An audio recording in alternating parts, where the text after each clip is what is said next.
Bienvenue au club, bienvenue dans l'Endurance Club, le podcast que j'ai le plaisir d'animer chaque semaine en compagnie de notre rédacteur, que l'on connaît évidemment sur Endurance Mag, mais pas que, Geoffroy Barre. Salut Geoffroy. Salut Anthony, bonjour à toutes et bonjour à tous. Je me force à être au taquet dès le début parce que je t'avoue que je suis un peu fatigué quand même.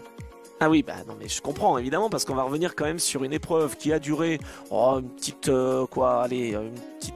vingtaine d'heures, 24 pour être précis, la 93e édition de ces 24 heures du Mans pour revenir en détail sur cette manche du championnat du monde d'endurance de la FIA. On va avoir une petite heure devant nous parce que cette course elle a marqué quand même l'histoire, hein. On a plusieurs belles statistiques à vous offrir et comme vous le savez, dans l'Endurance Club c'est justement notre objectif, des chiffres, des infos un peu insolites ou qui sont passées à côté des radars et puis bien sûr des petites statistiques parce qu'on en a plein de ces statistiques. On espère évidemment qu'on pourra vous surprendre et surtout vous permettre d'encore mieux connaître le monde de l'endurance qui nous fait tous tant vibrer. Et c'est vrai que cette édition 2025, alors elle semblait être sur le papier exceptionnelle avec de nombreux constructeurs qui se battaient à la victoire et finalement ça s'est transformé avec un avantage quand même assez intéressant pour Ferrari parce qu'ils se sont rendus la vie facile, on y reviendra peut-être. Ouais. Intéressant pour Ferrari, j'entends, Oui, d'accord. pas forcément toujours pour les spectateurs. Bah en fait oui, on peut y aller direct, hein. Clairement sportivement c'est pas l'édition la plus dingue qu'on ait vécue. Alors que c'est fou parce que c'était très très serré finalement entre les différents concurrents. Ouais, mais en fait il y a plusieurs éléments, je trouve, on va attendre les détailler, mais pour moi il y a plusieurs trucs. Il y a on a eu Cadillac, qui a été quand même un grand animateur des séances d'essai, parce qu'ils en ont mené plusieurs. Ils ont verrouillé la première ligne. Donc, en plus, avec les deux voitures Jota, donc vraiment la belle histoire, entre guillemets, par rapport C'était super cette hyperpole d'ailleurs. Je fais une petite parenthèse, mais moi j'ai trouvé que le format était très bien. Juste la remise de prix, moi j'aimais bien quand c'était sur la piste, mais sinon, vraiment c'était assez intense. Enfin, je me suis régalé à commenter cette séance. Bah écoute, j'ai des idées pour le... Non, j'ai des idées pour le faire différemment. On en parlera après, ou je vais direct dedans, mais... Non, mais en fait, alors, juste pour expliquer, moi, ce que je pense, c'est que Cadillac, c'était super bien, c'était la belle histoire, et il y avait vraiment un lien à faire avec... c'est la première équipe privée à avoir gagné une course en WEC avec Porsche 963 en 2023. Oui. Ils sont passés chez Cadillac. On sait leur force, enfin voilà, il y a plein de choses. Il y a des pilotes, notamment Sébastien Bourdet, mais aussi quand même, il y a une belle histoire avec Button, ancien champion du monde de Formule 1, Earl Bamber qui a déjà gagné au Mans, notamment sur cet équipage-là. T'as du Will Stevens aussi, enfin je fais pas le tour, mais il y avait vraiment un truc à construire. Et les Cadillacs ont été absolument nulle part en rythme de course. C'est incroyable. Mais ça c'était attendu. Hein. Quand même à ce point-là. Andlauer, il passe en tête au niveau de la chicane Daytona, il prend le commandement. On reverra jamais une Cadillac devant. Il n'y a aucun tour bouclé en tête par une Cadillac. C'est juste incroyable. Alors quand tu verrouilles la première ligne, depuis moi je trouve ça fou, quoi. Ouais, c'est vrai. Alors après, ça peut s'expliquer. Moi, je l'ai pas vu, si tu veux, venir avant parce qu'on s'attendait à ce que les Cadillacs aient du rythme. Mais à l'issue de l'hyperpole, on commençait à entendre dans le paddock effectivement que les voitures comme les Cadillacs, comme les Alpines, qui sur un tour réussissaient à faire vraiment de belles perfs, allaient être un petit peu plus en difficulté sur la gestion d'un relais et sur la gestion notamment de l'énergie. Moi, j'ai vraiment rarement... ça me ramène à, je sais pas, par exemple 98, tu vois, avec les Mercedes qui sont devant, avec la pole de Schneider, et puis ça s'effondre, et au bout de 2 heures, il n'y en a plus aucune. Enfin, c'est vraiment étrange comme physionomie de course, et ça tranche beaucoup avec 23 ou 24, où ceux qui étaient déjà devant, étaient encore devant les 2, 3, 4, 5 premières heures. Là, vraiment, c'est Cadillac, ça dégage. Derrière, on a donc Andlauer qui prend la tête, qui est en tête au premier pointage horaire. Kevin Estre qui fait un truc monstrueux. Sauf qu'en fait, le sentiment que j'ai eu, et c'est ce que j'ai raconté dans mon résumé de course, c'est que on a eu un moment l'illusion peut-être que Porsche allait être dans le match. Oui, mais ils l'ont été finalement. Oui, mais par contre, ça a vraiment été lié à des exploits individuels. Kevin Estre je trouve et Lorenz Vanthoor. Ouais. Non mais voilà, Estre et Vanthoor derrière le volant, c'est juste incroyable. Matt Campbell aussi, hein. Franchement, il a pas fait d'erreur. Hein. Il a pas fait d'erreur, mais c'est un petit cran en dessous. Et de l'autre côté, c'est pareil, Felipe Nasser, ça a été quand même assez bon. Andlauer, je viens de le dire, mais exceptionnel. Mais finalement, les Ferrari étaient au-dessus, en rythme de course. Et il y a eu une espèce de marche impériale.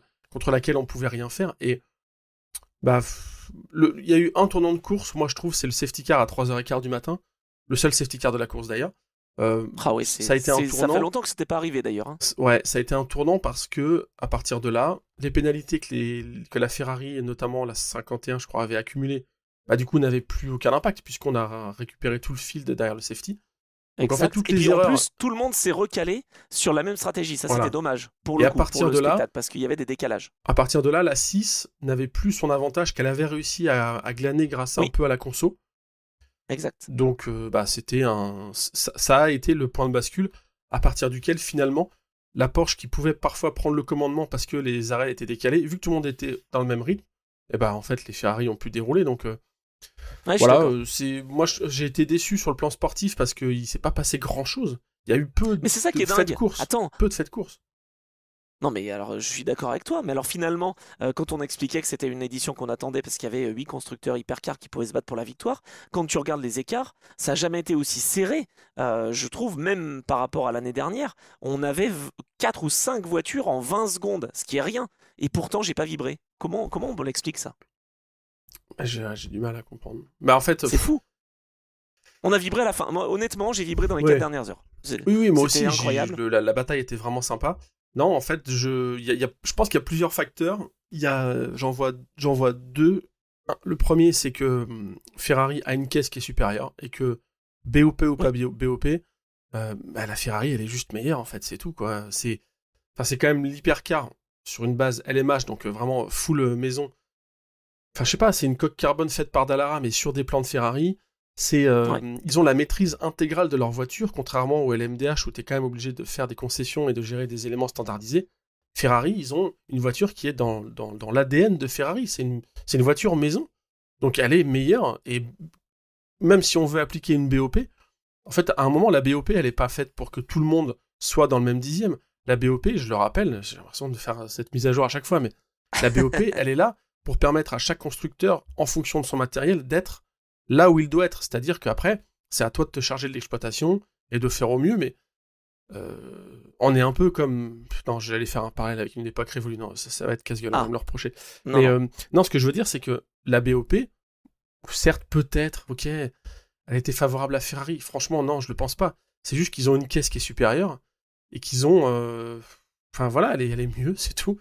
Et la preuve, ils ont eu plein de pénalités, ils ont fait plein d'erreurs. Giovinazzi, il a multiplié les erreurs. Ils sont quand même devant. Donc il y a cet élément-là. Et le deuxième élément, qui pour moi explique le fait qu'on se soit un peu ennuyé, c'est que le niveau est quand même assez élevé. Et donc il y a peu d'erreurs. En fait, on a eu les erreurs, entre guillemets, des pilotes qu'on attendait. Je charrie un peu, mais je l'avais dit, la Zygo Sport, ça va pas être foufou. Les Mercedes, il va y en avoir un peu dans le tas qui vont se sortir. On a eu. Notre Paul Di Resta nous a fait la première figure de la course. En fait, le niveau est tellement élevé qu'il y a peu d'erreurs aussi. Je sais pas si c'est le fait que la Real Télé était peut-être moins percutante que d'habitude pour nous remontrer des sorties, ou alors qu'il n'y en avait pas. Je pense qu'il y avait moins d'événements en piste, tu vois. Franchement. Oui, je suis d'accord avec toi, c'est vrai. Mais il y a aussi un autre facteur, c'est que je pense que Ferrari a été plus intelligent que le règlement. Je m'explique. J'ai eu une discussion avec un manager, un directeur d'une équipe, qui en fait a une explication sur le fait que ces Ferrari, elles se sont facilité un peu la vie, parce qu'on va le rappeler quand même, on l'a pas précisé, mais on est passé pas loin du triplé Ferrari. C'est la 12e victoire de Ferrari au Mans, la victoire de la Ferrari privée numéro 83 qui finalement partait depuis l'extérieur du top 10 et qui arrive à s'imposer. C'est dans l'histoire du WEC la première fois que ça arrive. On a les meilleures vitesses de pointe qui sont pour Ferrari, notamment la 51 avec un 349 km/h. Ferrari qui s'impose pour la 3e fois consécutive. Enfin, on a une impression qu'il y avait peu d'affrontements, hormis cette Porsche numéro 6. Mais on va se dire, mais comment c'est possible que le législateur ne puisse pas se dire, bon, la Ferrari est largement au-dessus, on la cache son jeu, pénalise, etc. ouais. Ouais, parce que on l'avait dit à l'issue de la journée test, on se doutait bien que Ferrari cachait son jeu. Mais par contre, on ne sait pas comment, parce qu'il y a plein de capteurs, et tu peux pas lever le pied et faire du vrai sandbagging, etc. Et il y a un début d'explication, je ne sais pas si c'est l'explication, mais ça m'a paru logique, c'est qu'en fait, la hauteur de caisse de la voiture n'a pas été optimale pendant les essais. Et ce jusqu'à la qualif, et à l'hyperpole, etc. a priori, Ferrari disait à ses pilotes de mettre pied au plancher, hein, mais par contre, elle tapait beaucoup sur le sol. Ils prenaient pas de vibreur et la voiture était très basse. Et quand tu es très bas, bah forcément, quand ça touche, ça te ralentit en ligne droite. Et donc, c'est potentiellement, je n'ai pas l'explication, mais je lance une piste, c'est potentiellement cette explication-là qui fait que Ferrari n'a pas pu être finalement dégradé en termes de performance par les officiels, parce que quand on regarde la télémétrie, quand on regarde les acquisitions, les pilotes sont à fond. Ça manque de vitesse de pointe, on ne sait pas ce qui se passe. Ah là là, mais je ne sais En pas. fait, elle était Si, en fait, trop chez Ferrari, proche du sol, c'est ça que tu es en train de dire. Enfin, en fait, ils l'ont exactement, volontairement mise avec volontairement, une hauteur exactement. de. Et ils ont joué le Mhm. jeu jusqu'à l'hypercar, jusqu'à Et l'hyperpole. après, ils l'ont remonté. J'ai pas Mhm. l'officialisation de ça, mais c'est quand même bizarre qu'on ait qu'une seule Ferrari dans le top 10 en hypercar. Et ils ont été intelligents parce qu'ils ont joué avec le règlement. C'est-à-dire que qu'est-ce que les officiels peuvent dire? Ah, c'est pas bien, messieurs, vous tapez trop. Bah oui, mais on n'a pas trouvé le bon réglage, on a du mal, Ouais. et du coup, bah, en fait, vous êtes pénalisé. Ah oui, oh là là, bah, pourtant, on vous a donné les clés pour vous battre. Et puis en fait, bah, il suffit de remonter la voiture de 3, 4, 5 mm, peut-être, je sais pas. Et là, ça tape plus et la voiture est sur un rail. Et c'est ce qui offre finalement un petit peu plus de liberté à Ferrari et ce qui fait qu'ils ont déroulé. Parce que la hauteur de caisse n'est pas un élément sur lequel la BOP peut influencer Bah non. Non, mais non, mais je le précise, en WEC, c'est pas le cas. Dans les séries S0 en GT3, je crois que c'est le cas. La hauteur de caisse Ah, et ben voilà, est bah, un ça serait des peut-être éléments l'occasion. sur lesquels ils peuvent jouer, je crois. Hein, donc là, il y Tout a des à fait. spécialistes du GT3 qui vont me dire en commentaire, mais ok. Bah, vous nous le direz, mais en tout cas, ça peut être une explication et peut-être que au fil de l'expérience, il y a peut-être des solutions à trouver justement à ce niveau-là. On a bien interdit de se dépasser dans les stands maintenant depuis que Ferrari a joué avec les limites à Spa-Francorchamps. Peut-être qu'on peut agir sur la hauteur de caisse, mais c'est difficile ça parce que une voiture peut être efficace à 3 mm et puis plus à 4. Enfin, tu vois, ça c'est inhérent à chaque composition et conception de Et voiture. Mais en tout cas, ça peut être un truc parce que pendant les essais, en fait, ils se sont vraiment intéressés au fait de régler la voiture pour voir si elle tape et combien on peut perdre, entre guillemets, en vitesse de pointe. Et surtout, est-ce qu'on a une planche suffisamment en bon état pour ne pas être disqualifié? Parce que ça, c'est aussi l'autre problème. Donc, ils ont utilisé les essais, je pense, pour ça.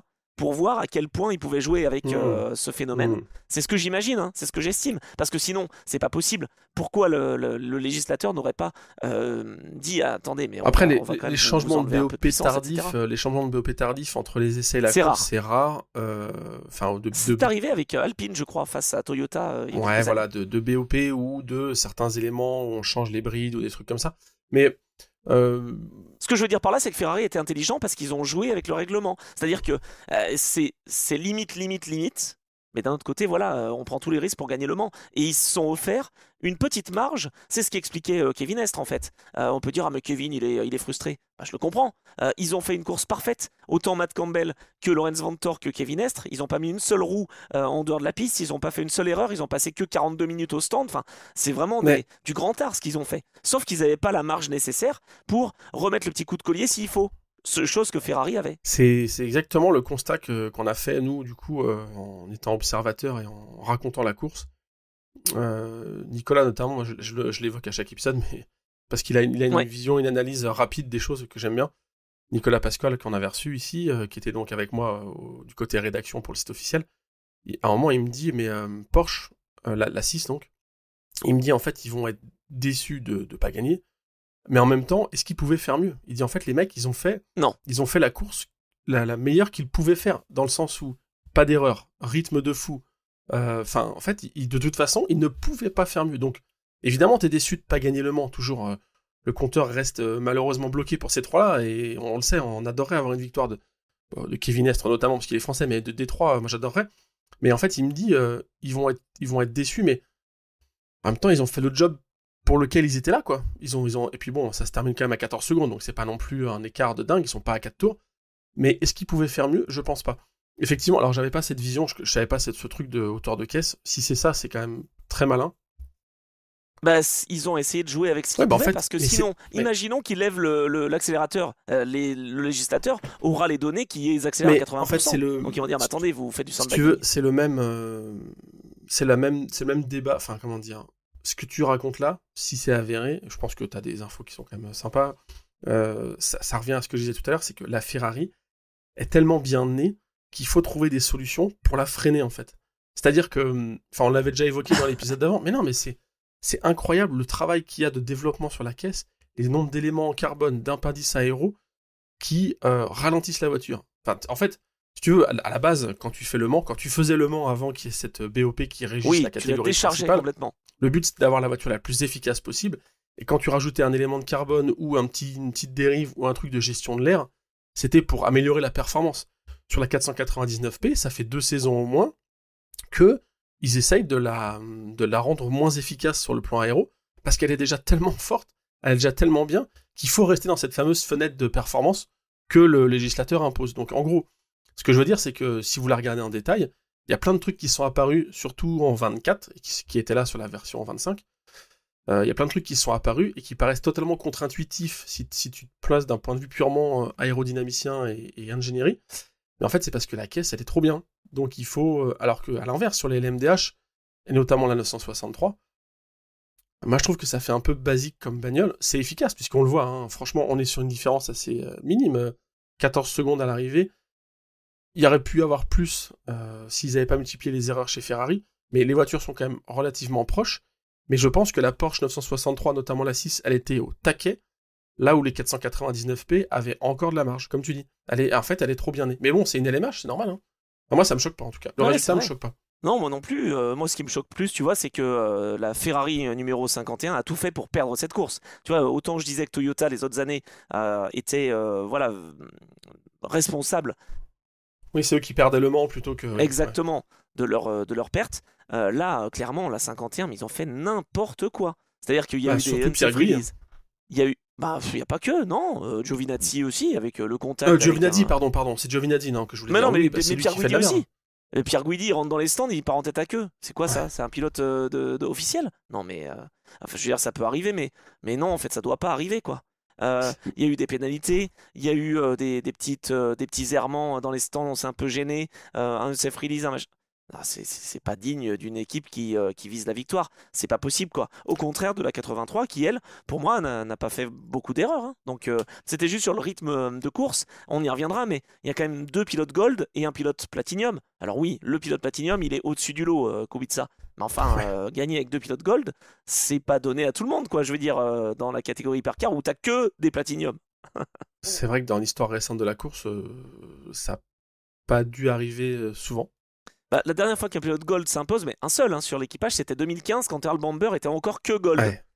Mais oui, sinon, parce que depuis, ça va, il a prouvé des choses. Ouais, parce qu'il ça va mieux. Finalement. Il avait un background assez limité encore, enfin, très lié à la Cup et tout ça. L'autre truc sur lequel j'ai envie de t'entendre réagir aussi, c'est j'ai l'impression qu'il y a eu une petite lutte interne entre la 83 et les voitures officielles. Oui.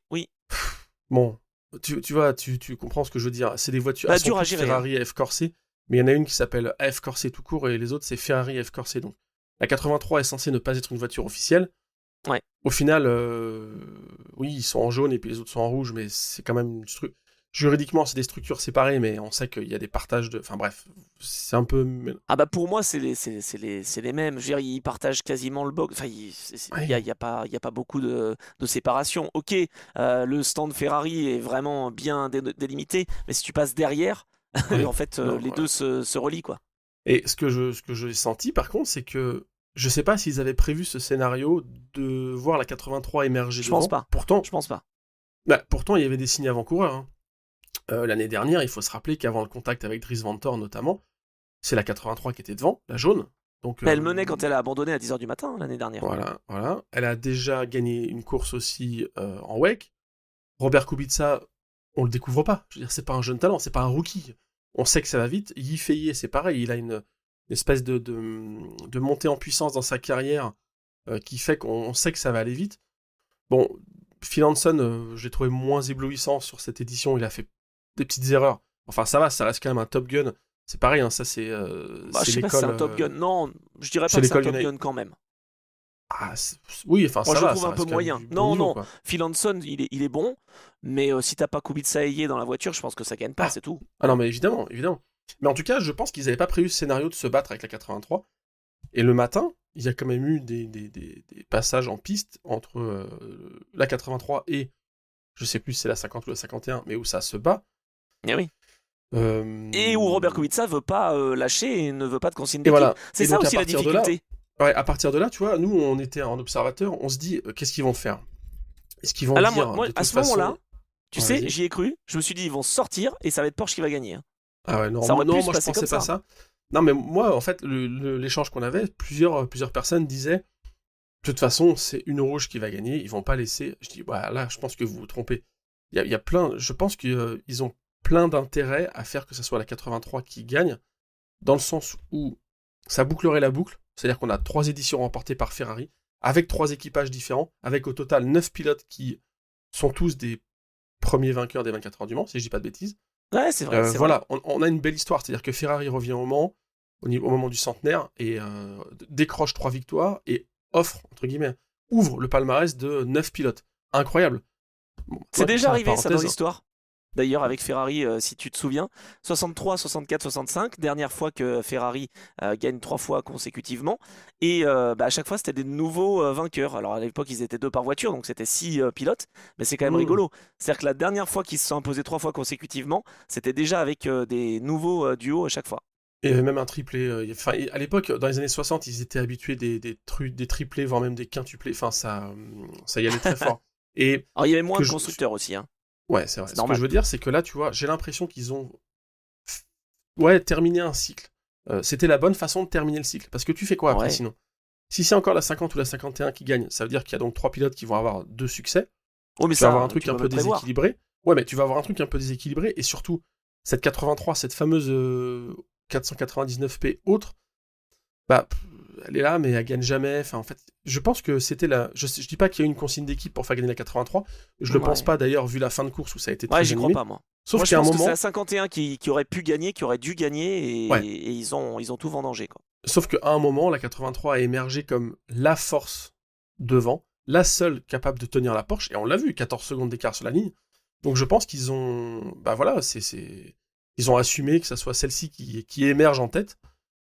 Et moi, je trouve que vraiment, c'est une excellente chose. J'espère, je le dis, hein, j'espère que ça va clore le chapitre Ferrari. Dans le sens où ils viennent d'en gagner 3, exactement comme l'a fait Audi, exactement comme l'a fait Porsche. Toyota, Et eux, ils en ont eu Toyota. 5, on se souvient pourquoi. Sous l'ère WEC, Hypercar LMP1, mais Mhm. en WEC en tout cas, hein, je veux dire. Euh, passons à autre chose. Passons à autre chose. Ok. Je l'adore, la 499p, c'est une des plus belles voitures que j'ai pu voir en piste, et c'est une des voitures qui me marquera tout le temps, franchement. Et on va encore la voir pendant quelques années, mais passons à autre chose, quoi. Ouais, c'est vrai que je la trouve vraiment très, très jolie aussi. Moi, ça m'a ennuyé que ce soit si facile pour Ferrari, mais ils se sont donné les cartes pour le faire, en tout cas, c'est ce que Ah oui, j'imagine.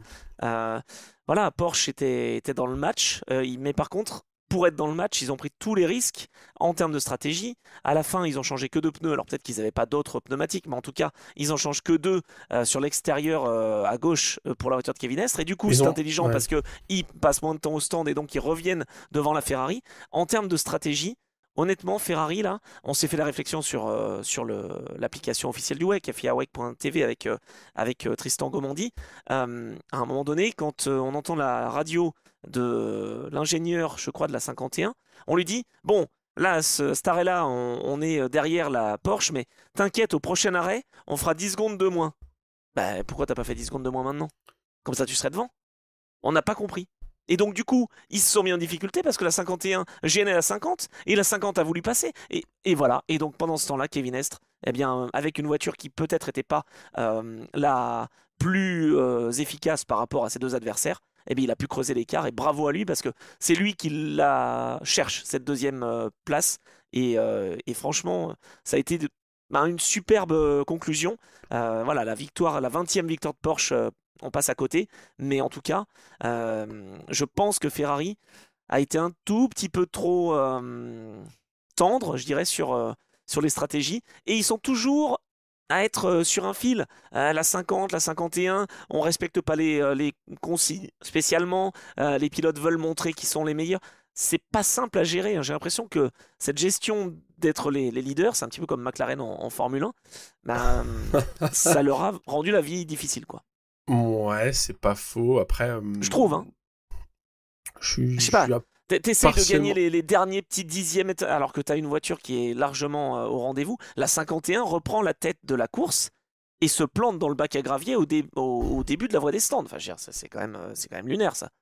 Ouais, Et mais ils ça, ils repèrent l'ont du coup toujours la fait. première Hein. place. Regarde 2023, c'est pareil. Il y Ben a un oui, mais petit parce que je bac. te dis, la gestion, elle est Hmm. difficile chez Ferrari. La gestion des égos est difficile, je trouve, de l'extérieur. Je dis pas que je ferais mieux parce que je pense que ce serait compliqué. Mais c'est vrai que les pilotes, oui, veulent leur part du gâteau et veulent se mettre au sommet, quoi, en Et lumière. en plus, ce qui est marrant, c'est que, tu vois, le truc que j'aurais pu penser aussi, c'est que, ok, maintenant, donc, comme je l'ai dit, 3 victoires Ferrari, tout le monde est servi, entre guillemets, hein, parmi les 9 pilotes qui font partie de ce programme. Enfin, alors, il y a eu du changement sur la 83, parce que ça n'a pas toujours été cet équipage. On avait Robert Schwartzman avant, notamment. Enfin, bref, c'est pas, C'est vrai. ça n'a pas Qui est toujours été parti aux comme ça, mais États-Unis maintenant. ouais. Ce que je veux dire, c'est que là, tu pourrais te dire, ok, maintenant qu'on a fait ça, il va y avoir un peu de turnover. Peut-être quand même que les erreurs à répétition de Giovinazzi, même si c'est ex-Formule 1, pilote italien, tout ça, je fais juste pure supputation. Je suis vraiment en train d'imaginer ce qui pourrait se dire. Tu pourrais te dire, bon voilà, on a fait ça, maintenant, tiens, c'est peut-être le moment d'apporter un peu de sang neuf. James Calado, peut-être que, bon, un peu moins, voilà, ce serait peut-être bien de le remplacer, on peut le rebasculer en GT, ou alors le mettre sur une privée. J'en sais rien, bref, je pense que Mais ça aurait pourquoi pu tu être ferais ça. ça?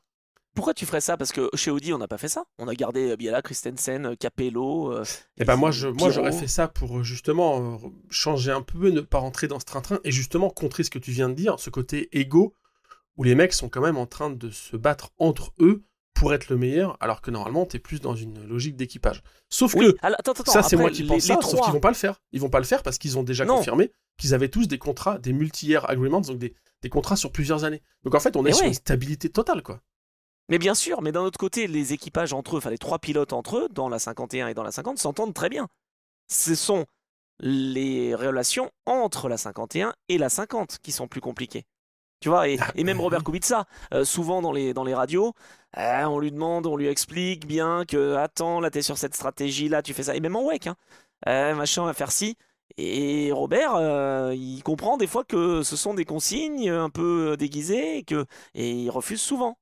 Ce que j'apprécie, ce que j'apprécie, il faut quand même prendre le positif dans tout ça. Il n'y a pas eu une consigne pour dropper la 83, genre, tu sais, Non, un arrêt au stand qui s'éternise un peu, ou ah mince, on a oublié de mettre l'écrou sur. Non, ça c'est dans une autre équipe. On a oublié l'écrou à l'arrière, ah là là, mince. Non, au moins ils ont c'est laissé vrai. ça. Et on l'a pas encore dit, puisque tu as sorti plein de stats tout à l'heure, mais il y a un autre truc quand même qu'on n'a pas dit, c'est première victoire aux 24 heures du Mans d'un pilote polonais, et lequel Oui, en plus, hein, franchement, incroyable. c'est Première clair. victoire d'un pilote chinois aussi aux 24 heures du Mans.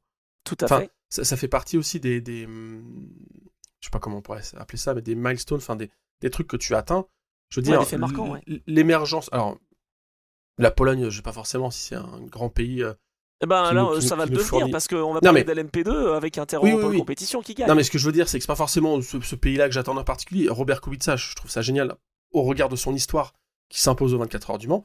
Le Avec Ferrari. Yifei, pilote chinois, ça vient aussi consacrer une espèce. Je fais un lien peut-être un peu pété, mais ça fait un lien aussi avec l'Asian Le Mans Series, la poussée du sport auto dans les pays asiatiques. On a déjà eu des pilotes japonais vainqueurs, on n'avait jamais eu de pilote chinois.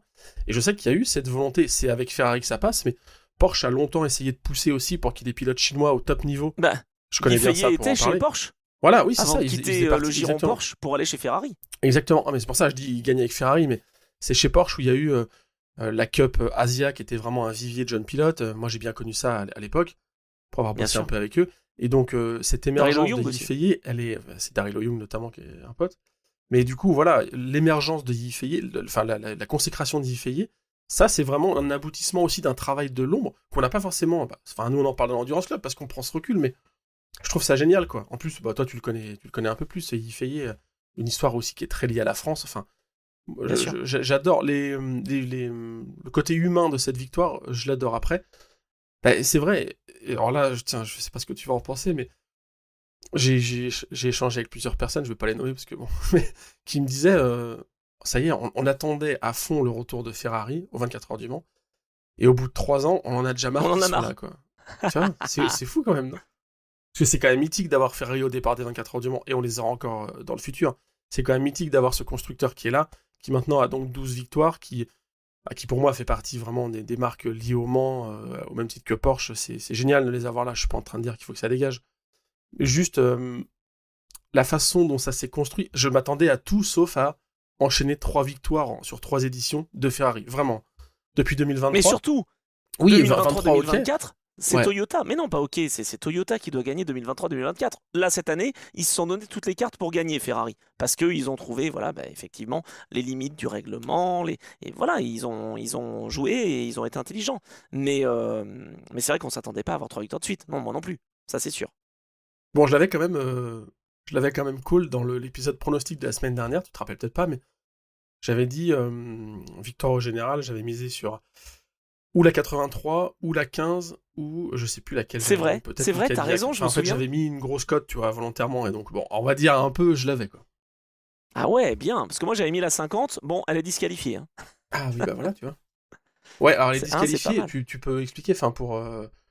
Alors attends, du coup, t'imagines si on était passé avec le triplé Ferrari, s'il n'y avait pas eu cette fameuse Porsche numéro 6 qui était héroïque, vraiment, c'est le mot, parce qu'elle partait 21ème quand même, hein. Elle a été disqualifiée, elle n'a pas eu l'occasion de faire l'hyperpole, disqualifiée pour un poids non conforme, elle part 21ème, elle termine 2, la 83 par 13ème, elle termine première, et la Ferrari 51 par 11ème, elle termine 3. On a les 3 voitures sur le podium qui n'étaient pas dans le top 10 de la qualif. Ça, c'est quand même une première.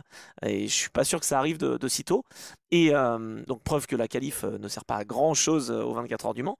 Et donc, la 50 aurait pu offrir un triplé à Ferrari. Bah, heureusement qu'on l'a pas eu parce que sinon ça aurait encore été les photos qu'on prend sur le podium, etc., qui correspondent pas à tout ça. Parce qu'en fait, l'aileron arrière, a priori, il manquait quelques vis. Bon, exprès, pas exprès, on ne sait pas. En tout cas, la vitesse de pointe était bien meilleure puisque l'aileron se modifiait un petit peu, ou en tout cas était un petit peu plus souple que prévu. Parce qu'en fait, dans le règlement, il prévoit une espèce de tolérance de déformation. C'est-à-dire que quand ça roule, la voiture, elle est pas rigide au point de pas bouger. Quand ça roule à plus de 300 km/h, les matériaux se déforment. Avec une tonne ou deux d'appui. Voilà. Et les constructeurs, évidemment, connaissent cette déformation potentielle qui va arriver et jouent là encore avec la limite, c'est-à-dire que t'as un guide à respecter, mais le but c'est de trouver le matériau qui est rigide et qui apporte ce qu'il faut quand la voiture est moins rapide, mais par contre qui peut se déformer jusqu'à la limite quand tu es en vitesse max. Toyota travaille beaucoup là-dessus, et ça se voit notamment avec du tressage de carbone qui est un peu différent selon les parties de la voiture. En fait, la rigidité du carbone n'est pas forcément la même selon l'élément, notamment sur l'aileron de requin ou sur certaines parties du ponton, parce que tu veux que le carbone se déforme d'une certaine manière plus qu'une autre à certains endroits. Bref, c'est assez complexe, mais là, chez Ferrari, ouais, il manquait des écrous, il manquait des vis. Et en fait, alors parce qu'ils sont quand même justifiés, ils ont dit qu'ils avaient identifié le truc, mais qu'ils ne l'ont pas corrigé parce qu'ils jugeaient que ça ne leur rapportait pas d'avantage, qu'ils en tiraient pas davantage, donc ils ont pas fait l'intervention. Bah écoute, du côté des officiels, on n'a pas jugé que c'était le cas. Effectivement, leur meilleure vitesse de pointe, elle est au 380e tour, donc à 6 tours de la fin. Ouais. Parce que ça s'est détaché à la fin, vraiment, ces trucs-là. Donc, et je crois qu'il y a eu une radio, d'ailleurs, hein. Il y a eu une radio Ferrari, au moment, j'ai entendu, on disait au pilote qui était derrière, attention, parce qu'il va peut-être perdre des éléments. Donc, tu vois, il le savait, quoi. Oui, mais c'était pas la bonne. Non, c'est la 51. Ah bon. C'est la 51 qui avait un problème moteur, qui a priori commençait à perdre des éléments, et on a prévenu la 50 de se méfier. Non, ça, c'est quand même magnifique. Ne reste pas trop dans les échappements. C'est-à-dire que les voitures, elles étaient en kit à la fin de la course. On aurait pu avoir 2 Ferrari qui abandonnent, enfin une disqualifiée et une en abandon. T'imagines la débâcle que ça aurait été au vu du scénario de la course où finalement ils se sont frisés les moustaches pendant 22 heures de course, quoi. Pendant 21 heures de course. Moi je m'étais préparé à ce que ça soit un triplé, donc j'avais toutes mes stats de côté au cas où. Parce qu'il faut quand même faire des rappels historiques. Si ça avait la été dernière fois, c'était Ferrari, quoi? C'était Audi? Alors le dernier triplé, ouais, c'est Audi. 2012, je crois, le dernier triplé d'un constructeur. Et le dernier triplé Ferrari, tu l'as ou pas? Parce que moi je l'ai. Dernier triplé Ferrari? Non, années 60, mais je sais pas, 64? Oui. 65, avec donc vainqueur Mustang Gregory et Jochen Rindt. Là, ça va faire du name dropping qui fait plaisir aux passionnés de la course. Hein. Deuxième, c'était Pierre Dumay et Gustave Gosselin sur une 250 LM aussi. Et la troisième place, c'était une GT, c'était la 275 GTB, donc pas une 250 LM, mais une 275, avec Willy Mérès et Jean Blaton, écurie Francorchamps quand même. Donc, Jean Burlis, voiture jaune. Ouais, Exactement. C'est Eh ben ça. oui. En hommage donc à cette 83 donc qui n'est pas sans rappeler justement ces couleurs. Alors le jaune c'est la couleur de Modène. Beaucoup pensent que c'est la couleur originale de Ferrari. Je suis pas certain.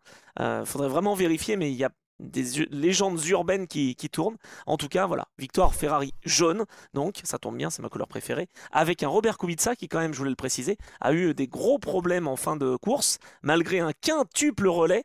Parce qu'on lui a quand même demandé si il était capable de T'assurer faire ouais, ouais. encore un triple relais. Il n'avait pas de gourde, il n'avait pas de système de boisson sur les derniers instants, sur les dernières minutes. C'est Ok. incroyable ce qu'il a fait. C'est incroyable. Il C'est- est phénoménal. il est vraiment phénoménal. En fait, de Ah toute bah oui. façon, quand on se plonge dans les datas, c'est clairement lui qui était le plus rapide sur l'épreuve. Euh, Ah ben c'est clair. Robert Kubica, il est en vitesse de pointe, enfin en tout cas sur un tour, 3,26,5. C'est pas loin du record du tour de Sébastien Bourdet en 3,26,0. Parce que oui, Cadillac a fait le meilleur tour en course. Temps moyen sur un tour, 3,28,7. Enfin sur un tour, sur un relais, pardon. ouais. 3,28,7. Il a roulé. Combien a-t-il roulé de tours? 166 tours. Il a fait 43% de la course au volant. Non, mais on lui doit beaucoup sur la 83. T'imagines? Ouais. C'est Non, il a incroyable. fait. Et Et deuxième, puis, Yifeye quand même, un bravo à lui aussi.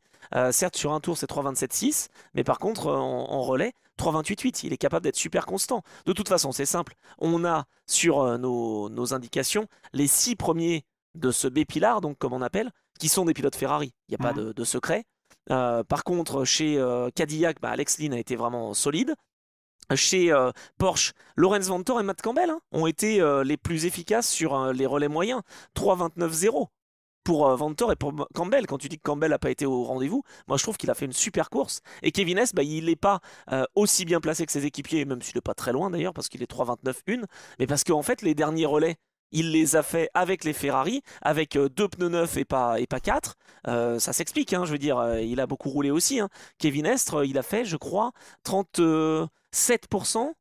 Non, plus 43% lui aussi de la Ouais. course, Kevin Estre. Non, mais C'est c'est. voilà, avec Robert Kubica, ça a été des exploits individuels. Ouais, non, mais c'est pour ça que que quand je parlais de Matt Campbell tout à l'heure, je voulais juste dire que oui, on a fait une surconfiance à Kevin S. Enfin, pas une surconfiance, parce que c'est normal hein, de faire confiance à Kevin S. Il est aussi là pour ça. Mais voilà, Matt Oui, Campbell était un peu moins présent. Mais en fait, c'est le même équilibre. On a le même équilibre entre ces trois-là que on a avec les trois pilotes de la 83, où comme tu dis, c'est Robert Kubica et le Kevin Estre de la 83. Puis les autres oui, pilotes ont été moins utilisés 28 et 29% du temps. Il faut bien faire des choix, et c'est ça aussi, hein, de toute façon, la composition des équipages, tu fais en fonction. Juste un élément aussi, oui, comme ça, petit truc en parallèle, mais tu sais, on a ces fameux deux composés de pneus qu'on peut utiliser, soft tout à fait. et medium. Et Mhm. Enfin, trois, il y en a trois, hein, parce qu'on n'a pas utilisé le dur, mais il était là aussi. je suis pas sûr qu'il était proposé Ah ouais? Ah en mince, course. pardon. Je suis Ok. pas sûr qu'il était proposé en course. Tout le monde a roulé en médium et il y avait un moment une question de se dire à quel moment on va basculer sur les softs. En gros, les médiums c'est température plus élevée, soft température plus fraîche. Si je dis pas de bêtises, Oui, on est plus c'est là-dessus. ça.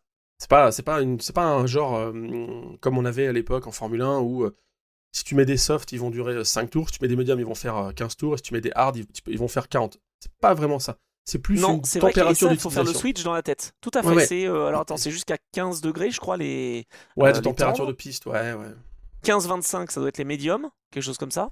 Ou 15-30, je sais plus. Et puis Ouais, au-dessus, plutôt 15-30 ce je sont pense. les pneus durs. Mais du coup, Ferrari a tenté quand même, je crois que c'était sur la 50, ils ont tenté de faire un triple relais en soft plutôt qu'en médium. Oui, Ils ont gardé l'autre sur les médiums et ils se sont rendus compte que c'est la même chose. Enfin, ça, c'est bah incroyable. oui. C'est-à-dire que, Non, mais parce que la Ferrari use très peu les pneus. oui, mais surtout, ce qui est marrant, c'est que il y a quand même beaucoup de marketing, beaucoup de communication autour de tous ces éléments. Et moi, j'adorerais échanger notamment avec des gens de chez Michelin sur tout ça parce que Bah oui. c'est un des produits, un des composants, un des. Qu'on appelle ça? Putain, je perds des mots. Bref, ouais, Un des voilà, éléments. un des consommables, les pneumatiques, sur lesquels il y a énormément de travail, énormément de recherche, d'ingénierie, etc., etc. Beaucoup de communication autour. Michelin, notamment, ils ont fait réagir Tom Christensen sur l'importance des pneus, le bon pneu au bon moment, etc. En course, la Ferrari 50, ils mettent un train, enfin, ouais, le même train, ils font un triple stint avec des softs versus les autres qui sont en médium. Et au final, tu regardes, aucune différence. Je trouve ça fou. Enfin, enfin, je sais pas, ou alors il y a vraiment un loupé. Enfin, je comprends pas. Ou alors ils ont pas compris comment les Non, parce exploiter. que Et donc après, ils se sont dit, bon, ouais. bah du coup, on va remettre les médiums, quoi. Donc bref, les pneumatiques n'ont pas été un élément déterminant. C'était la petite parenthèse. Alors que tu sais, ça peut... J'essaye de chercher là où on peut trouver des trucs pertinents sur les pneus, parce que vu que c'est un manufacturier unique en hypercar, tu vois, c'est... Attends, c'était génial parce que ça n'a pas été déterminant, c'est surtout sur les longueurs de relais que ça a été déterminant. La Porsche a tenté d'emmener les Ferrari sur une stratégie un petit peu plus agressive parce que eux changeaient au début tous les 3 relais et ils se sont laissés de la marge pour faire tous les 2 relais ensuite. Paf, ils changeaient à chaque fois de pneus pour qu'à la fin ils changent moins et que Ferrari, eux, puissent changer mais du coup perdre du temps au stand. Enfin, j'ai trouvé que c'était super intéressant cette stratégie et là, franchement, c'est grâce aussi à Michelin, quoi. Ok, bon bah écoute, je vais pas... Toyota, on va peut-être en parler aussi.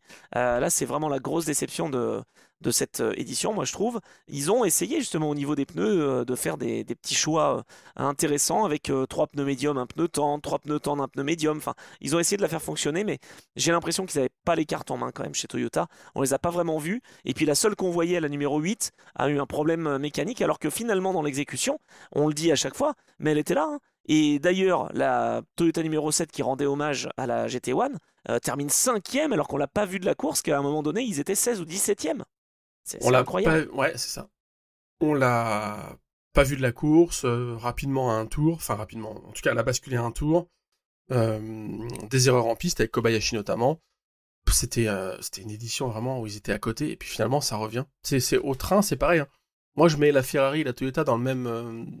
Ils avaient moins de perf. Toyota avait moins de perf quand même. Ouais, mais c'est pareil, c'est-à-dire qu'au rythme, c'est le genre de voiture qui revient et qui est toujours. En fait, enfin, le truc qu'il faut garder comme analyse de cette édition 2025, c'est qu'on a eu quand même beaucoup de périodes de conditions de piste vertes, c'est-à-dire peu de full course yellow, un seul safety car et peu de drapeaux jaunes locaux aussi. À chaque fois qu'il y avait une sortie, il y avait un drapeau jaune indiqué. 10 secondes après, il repartait. Les full course yellow, ils ont été utilisés de manière limitée, et tant mieux. Et à chaque fois, c'était, on va mettre le full course yellow dans 30 secondes. Il met son full course yellow, Eduardo, ça dure 2 minutes.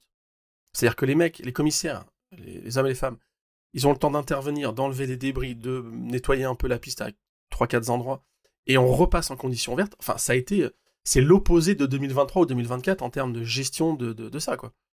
Donc, ça nous a offert une course au rythme, juste haché par le safety car de 3h15 du matin, qui a duré une quarantaine de minutes, mais dont les 2 tiers étaient liés juste à la procédure de pass around, je sais plus, machin, je comprends rien, tout ça, mais...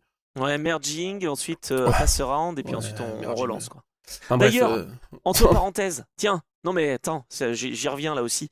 Tu sais, on a parlé de 2018 avec la victoire Porsche de la voiture cochon rose. Oui. Honnêtement, si la règle de 2018 safety car ne change pas, Porsche aurait eu 1 minute 30 d'avance. Ouais, alors là-dessus, on m'a dit... Là-dessus, on m'a dit, si. Mais les Ferrari seraient revenus quand même. Non, elle sera revenue, elle sera revenue, d'accord, peut-être 1 minute 30 d'avance, tu peux quand même voir venir. Donc je sais pas quoi en penser. C'est sûr que ça fait des courses serrées comme à l'américaine, mais d'un autre côté, ils avaient la réussite d'être derrière le safety car A, ou B, j'en sais rien. Ils avaient un safety car d'avance. En fait, et je crois que la Toyota était bien placée à ce moment-là. Ouais, oui, la Toyota, c'était la 8, c'est celle qu'on a le plus profité aussi, parce qu'elle est passée 2e après ça. En fait...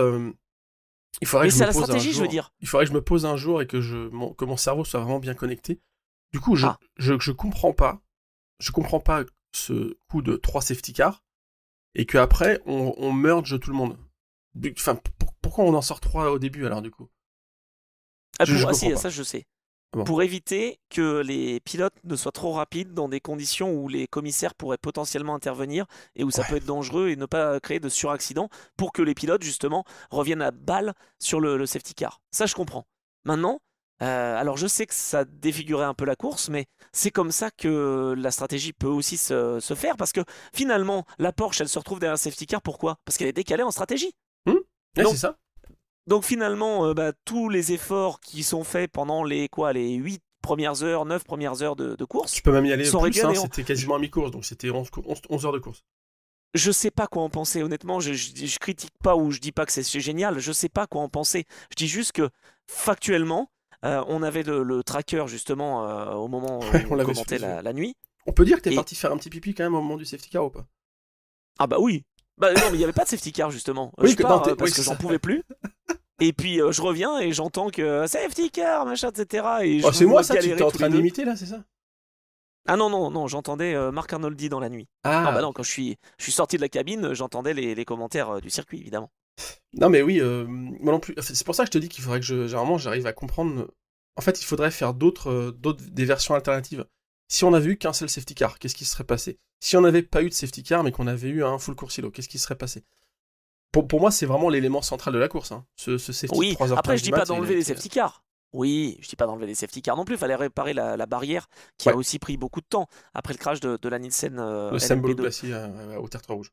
Ça a été animé, le tertre rouge, c'est l'endroit qui a été le plus sympa avec le Porsche dans cette édition. Ouais, c'est vrai, c'est vrai. Mais voilà, je sais pas quoi en penser parce que j'imagine, je me mets à la place aussi de la Porsche.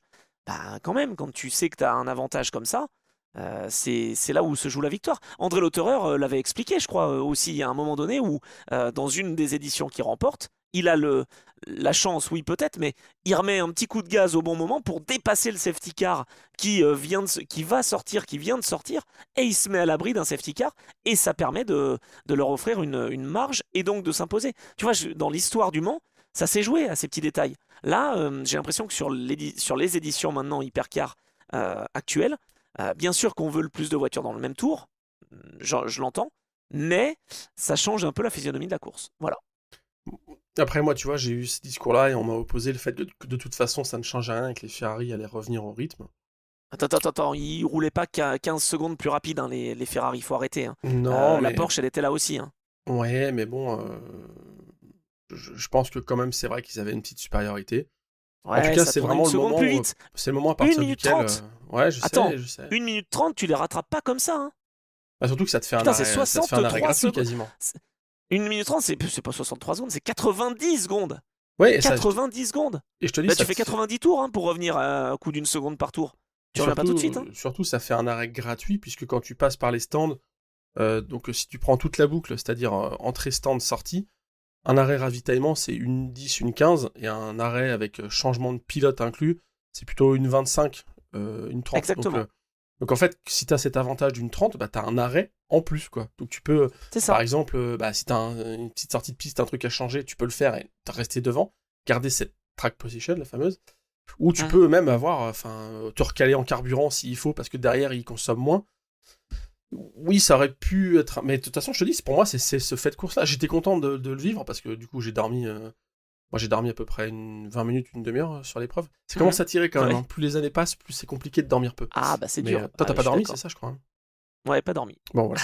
Mais, Ça tirait j'étais vers content. 11h midi. Hein. Ouais, voilà. Ah, moi, ça va, j'ai anticipé les cafés. On s'est fait un petit café, d'ailleurs, tous les deux à 3h du match, je crois. C'était Ah bah sympa. oui, Mais... si c'était qu'un seul. Mais ouais, c'est ça. Mais bon, en tout cas, non, je sais plus ce que je voulais dire sur ce côté. Pour moi, c'est vraiment l'élément qui a tout changé, le safety. Exactement. En bien ou en Ouais, mal, je pense voilà. aussi.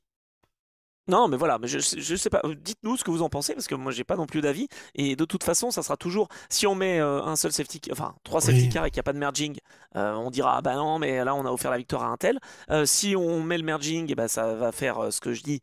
Ah bah oui, mais on recolle et du coup ça rend la course plus serrée, mais les stratégies ne sont plus valables. Bon, je sais pas quoi dire. En tout cas, on sait que dans cette catégorisation hypercar, on visait les 3,30 au tour. On est plutôt à 3,26, 3,25 parce que les constructeurs travaillent fort. Et donc, on n'était pas loin du record de la distance, qui pour moi était quasi intouchable, imbattable. Et ben, finalement, on est arrivé à 387 tours. Il ne manquait que 10 tours finalement et c'est énorme. moins de 150 km pour arriver au record de la distance. Ouais, alors, sur les 3,30, effectivement, c'est un peu le truc, c'est, on va dire, dans la philosophie de la CO, dans le lore, dans tout le discours que vaut l'Automobile Club de l'Ouest, ils ont toujours dit que, c'était déjà le cas à l'époque LMP1 aussi, hein, ils voulaient qu'on ait un peu ce qu'on vise ce 3,30 au tour, parce que c'est un peu le cap où, en dessous, ça commence à être dangereux. C'est discutable. Moi, franchement, ça me dérangerait pas que ça aille plus vite. Enfin, quand t'es dans une hypercar, avec cette fameuse cellule de survie, tous les progrès qui ont été faits, notamment depuis 10, 15, 20 ans sur la sécurité du pilote, je suis pas sûr que rouler en 3,15 ou en 3,30 change grand-chose. Avis personnel. Bon, en tout cas, ils ont voulu mettre ce truc à 3,30. Ça fonctionne, hein.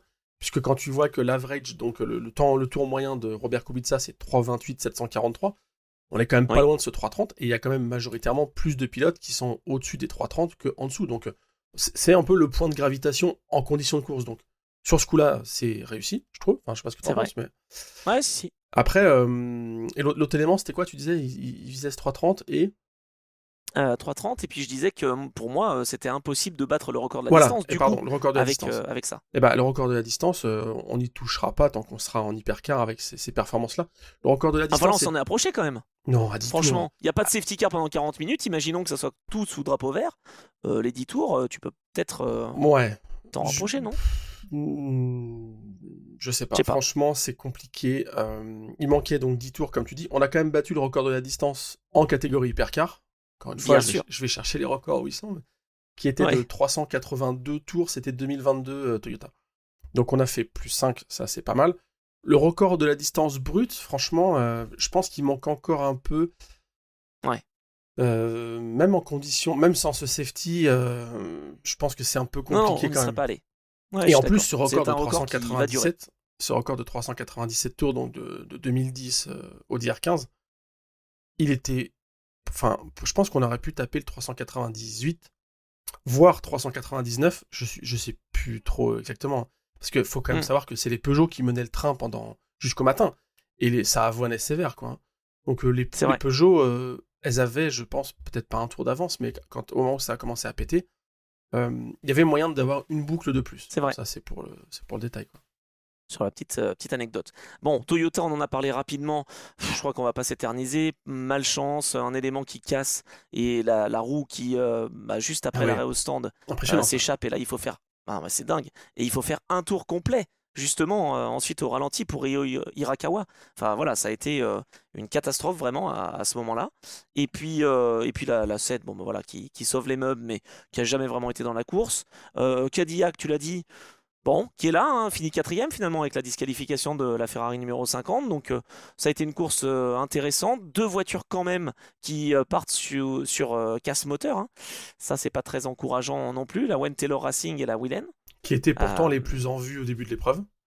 c'est vrai. D'ailleurs, Wen Taylor Racing, pour une première course de 24 heures au Mans, c'est pas mal, hein. On sait qu'il roule aux 24 heures de Daytona, mais je parle de la structure Ouais, ouais, bien sûr, bien qui sûr. découvrait Le Mans finalement. Donc ça c'était pas mal. Moi je voudrais donner un petit coup de chapeau à Aston Martin Bien qui a sûr. été solide, qui bah voilà, on n'attendait pas à ce qu'il fasse des miracles, mais enfin bon, cette Aston elle termine à une bonne position, elle a été fiable au contraire des BMW par exemple, tu vois, qui Ouais. ont connu des difficultés en même temps, en plus des problèmes différents, mais en même temps quoi. Les deux BM Les, V8 hybrides là. les, Donc les, les MV8, ouais. En fait, les Aston, pour moi, c'était même pas un enjeu. Enfin, moi, je l'ai dit plusieurs fois, je crois que je l'ai dit dans ce podcast-là. On savait que. Enfin, on savait. Il y avait tout pour que ça termine. Ils ont fait plus de 10 km en conditions de course avant cette course des 24 heures du Mans. En fait, ils ont à chaque fois quasiment.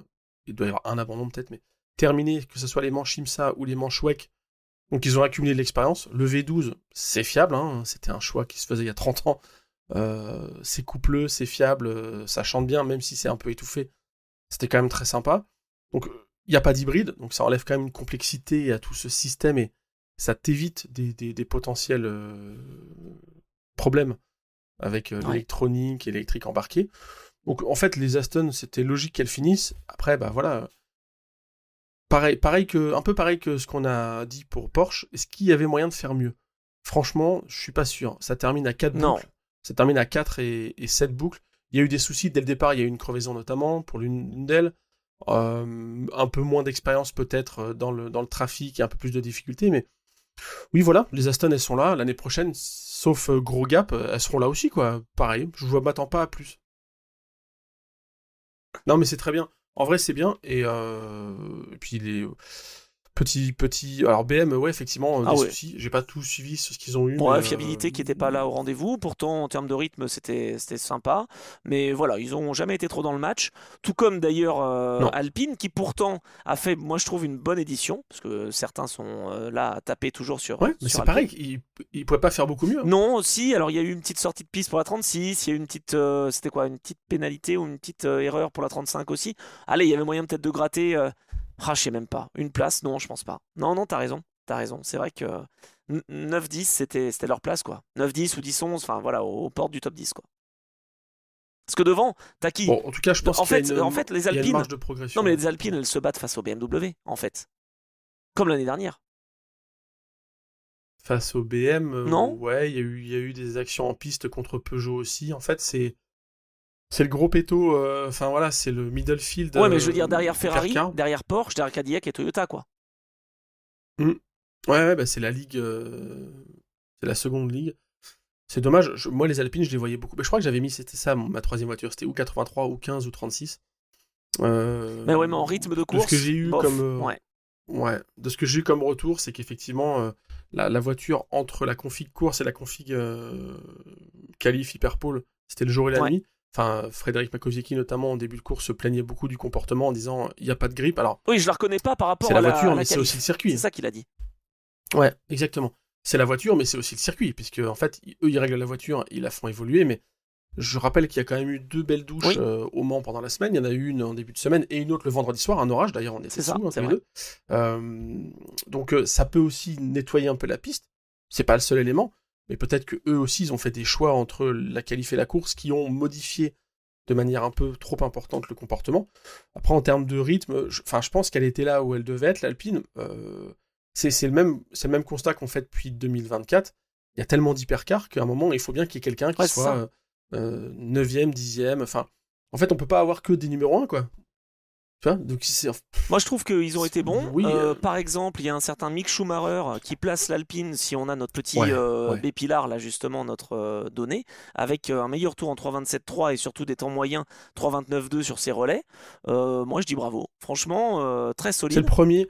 Il a roulé C'est un des 37% premiers parmi les leaders à du être temps. passé en dessous des 3,28. Donc, c'est un des premiers à être passé en dessous des 3,28 parmi les leaders. Franchement, enfin, il était en confiance et ouais, non, il y a des trucs à faire avec cette Alpine. C'est l'année 2, quoi. Faut encore que ça Ouais, progresse. c'est vrai, hein, mais là, vraiment, il met une claque à tous ses équipiers.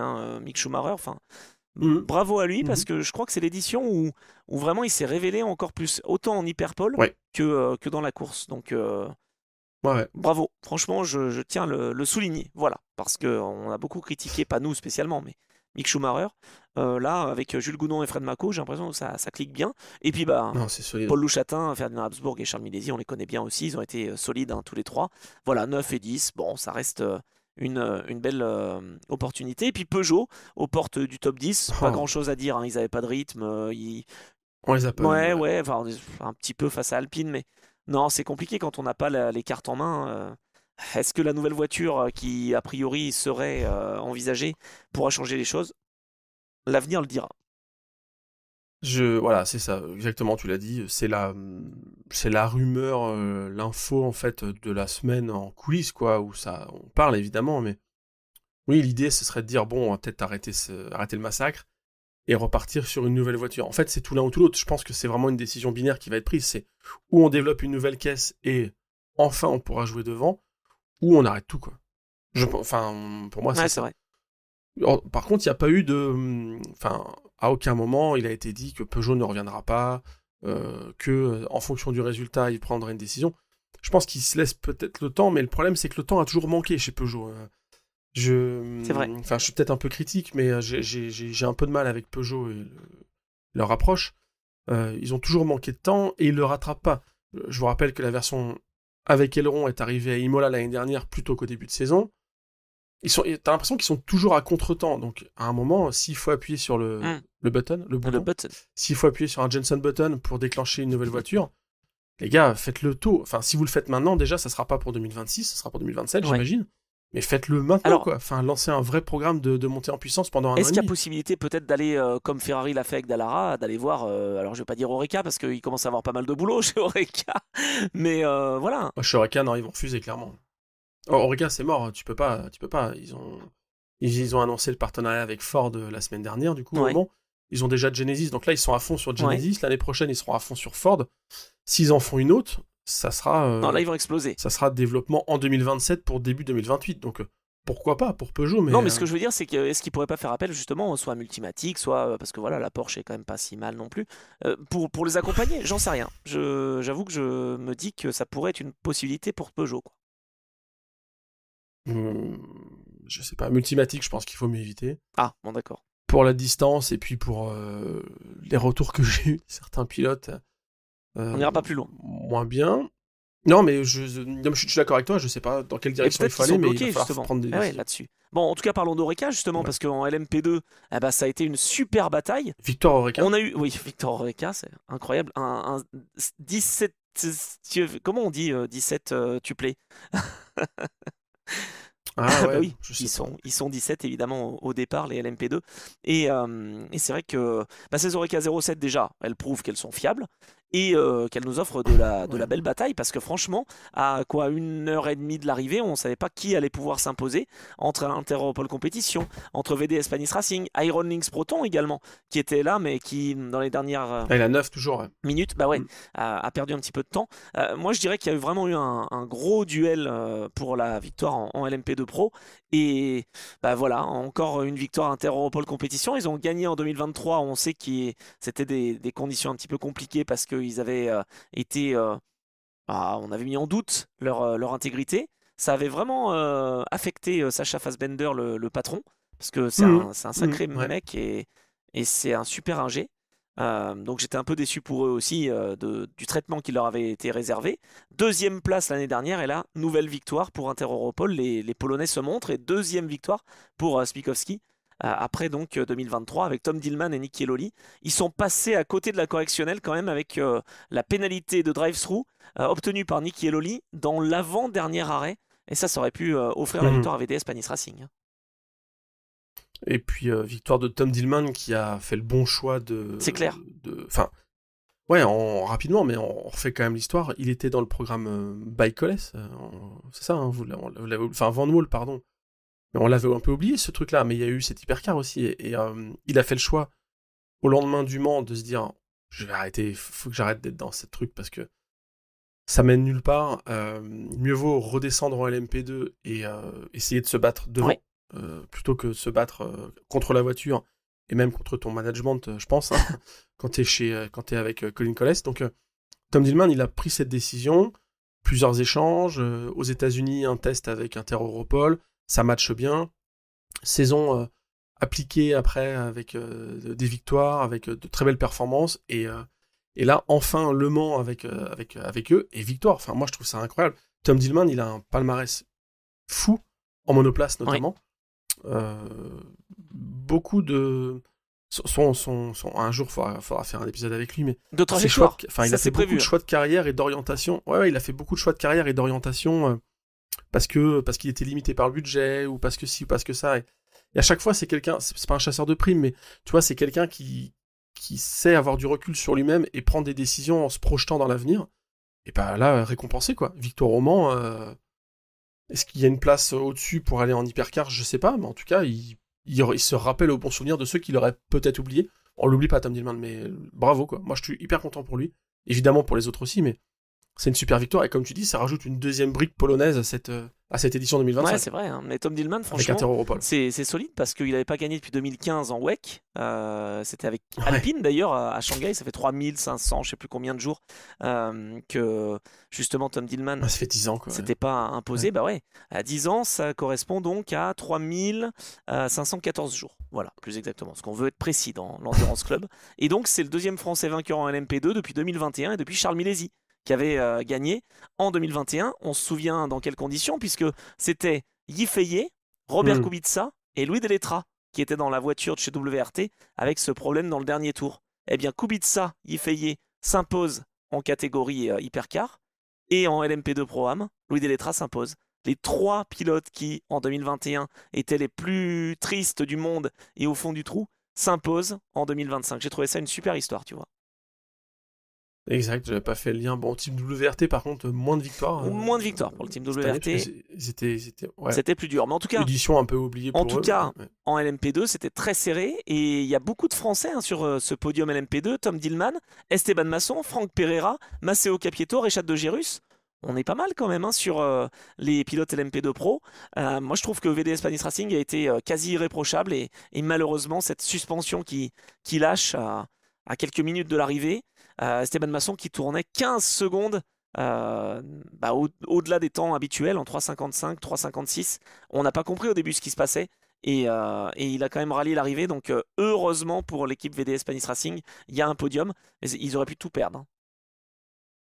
Alors, deux déceptions que j'ai, moi, dans cette catégorie LMP2, tu vas les voir arriver. Première déception, United, où on restait quand même sur une victoire de la 22 l'année dernière. Là, il y avait de bons espoirs aussi. Ah bah oui, parce que Pietro Fittipaldi 22... a fait les meilleurs temps des journées test, en qualif il était pas mal, donc on s'attendait à ce qu'elle soit là. Ouais. Ranger Van der Zandt, bon bah c'est quand même solide. L'inconnu, c'était toujours notre ami David Heinemeier Hansen, DHH, qui est capable de faire le bien comme le moins bien. Bah, il nous a encore fait des figures, donc bon, c'est pas que sur lui que ça repose, hein, cette performance. Mais quand même, parce que 3,29,2 en temps moyen pour Van der Zandt, 3,29,2 pour Pietro Fittipaldi. Ils ont roulé 40 et 36% du temps dans cette course, c'est ça, hein, si je dis pas de bêtises. Non, 36 et 38, pardon. Et ils ont été solides parce que c'est quasiment les meilleurs de la catégorie LMP2. Quand tu vois que David Heinemeier Hansson, bah, il est loin, hein. Il est du niveau de Matthias Kaiser, de PJ Hayet, quoi. Ouais, ça roule en du 3,41, 9, hein, 3,40, 3,42, quoi, en gros, en moyenne. Ouais, il y a ça, il y a les erreurs en piste. Donc, première déception d'United parce que je les voyais un peu plus haut. Moi, je les avais mis, je crois, on a fait une feuille de prono entre nous et moi, j'avais mis ça. Puis, bah, la deuxième grosse déception, c'est Idexport, quand même. Ah là là, on m'en parle pas. Idexport. Bah si, on en parle, on en parle pas. Non, on n'en parle pas. Non, Idexport qui, là, franchement, il y a eu un souci. On ne sait pas à quel niveau c'était, mais ça peut pas être des erreurs humaines. On était ensemble quand j'ai commenté l'arrêt au stand ou pas? Je sais plus. J'entends l'arrêt au stand pour la voiture numéro 18 et j'entends que ça va pas, quoi. L'écrou. Je dis, elle est serrée la roue là? Ah, avec André Lotto. Ouais. Ah ouais, t'as entendu, d'accord. Ben, j'ai entendu et je dis, mais je m'étonne. Je dis, mais est-ce qu'elle est serrée la roue? Je me dis, bon, j'ai peut-être halluciné. Et la voiture repart. Je dis, bon, ok. Oh bah, une minute plus tard, tu vois André Lauterer, pauvre André, qui est juste avant la chicane Michelin. Terminé. Terminé rideau, quoi. Incroyable. En fait, on n'a pas entendu le pistolet pneumatique, ça. Enfin, si, pas eu de... mais en fait, au lieu d'entendre, je vais pas pouvoir le faire à la voix, évidemment, mais oui, que ça non, accroche, mais en fait, tu sens que ça tourne dans le vide. Et là, tu te dis, mais c'est pas possible, quoi. Alors, est-ce qu'il y a eu un problème au niveau de la fusée? Chose qui est déjà arrivée à l'équipe Iron Lynx Proton au Castellet. Est-ce que ce sont des pièces d'usure? Est-ce que c'est une usure? Est-ce que c'est une erreur du pistolet? Je ne sais pas. En tout cas, quelle déception, parce qu'ils étaient vraiment bien placés et ça pouvait faire podium encore pour la voiture numéro 18. Et puis la 28 après le relais, et tu te dis, bah, ça va le faire aussi pour la 28. Enfin, franchement, ils sont forts chez Idexport. Et puis, ils étaient troisième en plus. Ouais. Et puis même problème, incroyable. Et il perd la roue. Et Job Van Neutert, c'était en pleurs. Et j'ai bien aimé ce moment de communion quand même avec le public où il applaudissait et il se faisait applaudir pour l'effort d'Idexport. Ça a été vraiment une course extrêmement frustrante pour eux. Bah ouais, exactement, c'est ça. Là, c'est tout le poids du Mans, on va dire. Enfin voilà, c'est l'effort, tu fais tout, tu mets pendant un an, tu te prépares et t'as ce problème qui peut arriver. Puis la voiture, là, dans le bac, au niveau du S de la forêt, il n'y a rien à faire. Hein. T'as une roue en moins.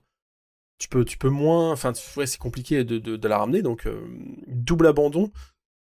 Dur, hein. C'est dommage parce qu'il y avait de belles choses. Il y avait deux belles aventures. La 28, je t'avoue que je l'ai moins suivi. Mais voilà, ils étaient troisième au moment où ils abandonnent. Ouais. La 18, on a déjà largement parlé. Que ce soit Mathis Jobert qui découvrait les 24 heures du Mans comme Jamie Chadwick. L'auteur qui les découvrait moins, mais on a fait un épisode avec lui. Si vous ne l'avez pas écouté, je vous invite à aller l'écouter. Il y avait aussi des données à accumuler. Globalement, ce projet avec Genesis qui commence à prendre forme, donc il y avait de belles choses à faire. Et c'est dommage de voir un double abandon. C'est pas pas du standing, enfin c'est pas de la prétention et des efforts qui sont mis par Idexport pour réussir, quoi. Ça fait mal au cœur de les voir comme ça. Je suis d'accord. Et puis Algarve Pro Racing, pour moi, ça a été une déception aussi, avec Lorenzo Fluxa, Théo Pourchaire et Matthias Kaiser. Alors, Matthias Kaiser a heurté un de ses adversaires en zone slow. Et là, bah, forcément, gros dégâts et ils l'ont traîné pendant toute la course. Théo Pourchaire qui s'est montré, 3.37.1 en meilleur tour en course en LMP2. C'est à 7 dixièmes de Mathias Bech, qui est une référence dans le milieu. C'est ça. Donc ça va, hein. Et puis en temps moyen, 3.39.8, voilà, bon, il n'y a plus grand chose à espérer, hein, il termine loin. Donc vraiment frustrant ces 24 heures pour eux. Au contraire donc d'Iron Lynx Proton, avec l'apport de Rechad de Gérus, franchement ça a été très solide, hein. Et puis à Aub ITF, bravo à PJ Hayet, franchement, meilleur pilote bronze et de loin, il devance même des pilotes silver. comme Jimmy Chadwick notamment, et Alexander Malikin, hein. Donc pas loin de Paul Lafargue, vraiment bravo, je dois le dire, à PJ Hayet. C'est sa première victoire majeure en endurance. Et ça arrive le jour de la fête des pères, le jour où on roule au 24 heures du Mans avec Louis Delettra, avec Dan Cameron. Enfin, j'ai trouvé vraiment qu'ils étaient à l'aise parce que, quand même, il faut bien le dire, cette voiture engagée en LMP2 Pro-Am, elle est troisième si on compte que les LMP2. Ouais, en fait, Non, mais c'est vrai, tu as raison de le dire. Il y a eu la première partie de l'épreuve, allez, quasiment la moitié de l'épreuve, jusqu'à ce fameux safety car. On avait beaucoup de LMP2 Pro. Enfin, on n'avait pas les Pro-Am aux avant-postes parce que c'était une course de rythme. Oui.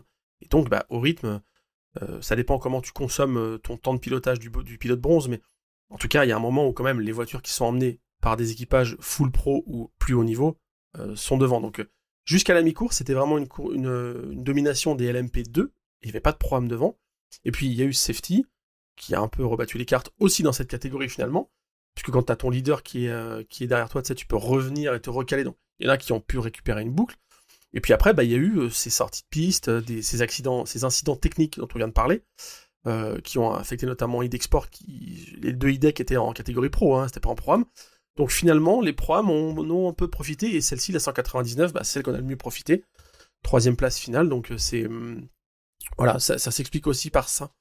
Sinon, je pense que... Enfin, c'est difficile de réécrire la course, mais normalement, les Pro-Am sont un peu moins là. Il en manque peut-être une, tu vois. Il manque, je sais pas, il y a eu la United 22, ou... ouais, c'est un peu... Enfin, c'est les conditions de course et l'adversité de cette édition 2025, en P2 notamment, qui explique qu'il y a une Pro-Am aussi haute. Ouais, je comprends. Effectivement, c'est vrai que voilà, ça s'explique, mais j'ai trouvé qu'ils étaient vraiment voilà, toujours très solides et comme en European Le Mans Series, hein, c'est une équipe qui compte en LMP2 Pro-Am, comme TDS Racing hein, d'ailleurs. TDS Racing qui termine sur le podium, qui met une VDS Spanis Racing en 2e position en LMP2 Pro, et puis 2e place en LMP2 Pro-Am. Donc voilà, ça fait de, bon de belles ouais. choses. Ils peuvent être fiers, je pense, chez TDS du travail qui a été effectué, quoi. Passons au GT3. Alors, LMGT3, effectivement, avec une victoire Porsche. J'allais dire victoire Manthey, on s'y habitue maintenant, hein. C'est la 24e victoire Manthey aux 24 heures du Mans. C'est la 50e victoire de Porsche en GT, donc en WEC, hein, j'entends, que ce soit en GTE Pro, GTE AM ou LMGT3.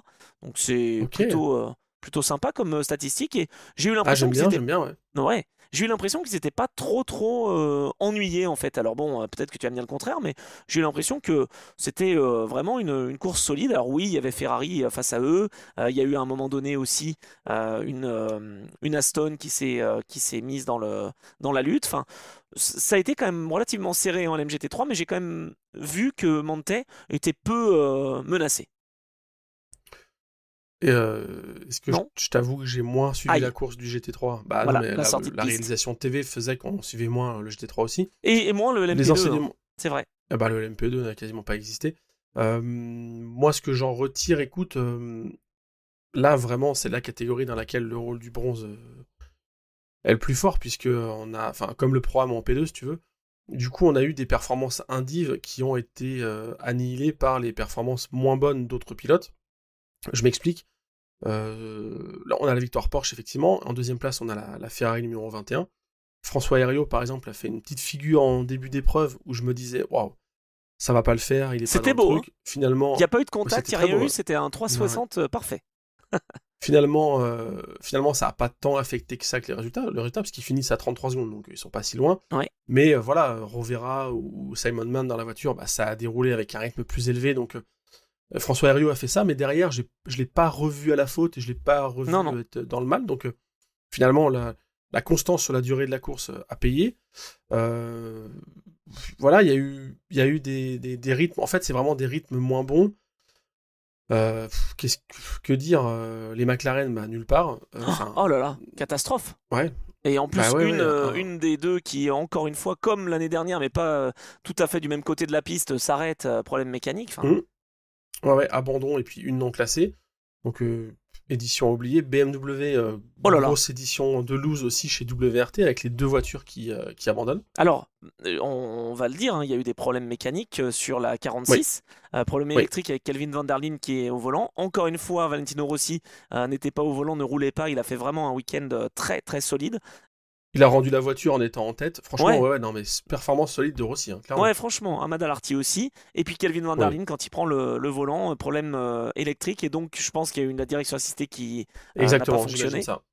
Et il s'est retrouvé dans le bac au S Porsche. On a ramené la voiture, ils ont essayé de réparer, elle est repartie, elle est revenue. Et là, c'était de l'abandon. Et pour la 31, mais c'est un lapin qui a traversé la route et qui a complètement détruit l'avant de cette BMW. Donc, tu vois, comme quoi l'année dernière, c'était Toyota qui avait eu un tel problème. Et là, cette année, Avec c'est une BMW. martre. Ouais. Ah, ouais. Et, Non, et mais oui, c'est abandon. ça, c'est marrant. C'est fou, quoi. Ça fait partie des éléments qu'on. Enfin, moi, j'ai des souvenirs de. C'est pas si rare, hein. Non, non, bien sûr. Marque VDS aussi aux 24 heures de Spa. Je m'en souviens, j'étais dans le stand quand ils avaient ramené un lièvre. Enfin, ils avaient ramené. Il s'était calé dans le radiateur, le pauvre. Mais je crois que c'était ça Mais, aussi, avec mais Abby. ouais, c'est des éléments. Il y a déjà eu des chiens aussi aux 24 heures du Mans, hein. Oui, Olivier Panis, je crois, qui avait heurté un chien avec la 908. Donc ouais, ça fait partie des... Bah voilà, c'est malheureux. Mais il y a eu ça aussi, c'est pas marrant, il y a eu un parallèle aussi en Formule 1, non? Il n'y a pas Hamilton qui a... si, exact.